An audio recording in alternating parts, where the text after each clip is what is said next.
এই বাপ, তোমরা যারা চিন্তা করো না, তোমরা বলো না বাজান, বলো না। এই দরদি ভাই চিৎকার করে বললাম, তুমি যদি বলো তোমার পায়ে ধরতে, আমি পায়ে ধরতে রাজি।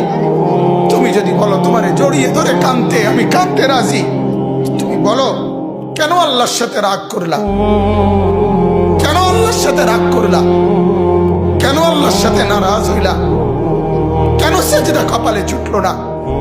কেন মালিকের সাথে সারাদিনের এত কিছুর বিনিময়ে আল্লাহ তাআলা একটা মিস কল দিলে, 2 সেকেন্ডের একটা মিস কল দিলে বন্ধু, তুমি টের পাও তোমার মোবাইলে মিস কল আসছে।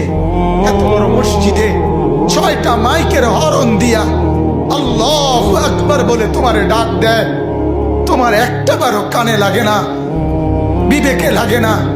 তোর মতো সত্য ডাকাত, তোর মতো পাষাণ বেটার কে হইতে পারে? বেটা কথা বলেন না কেন? তুই ডাকাত, কত বড় ডাকাত!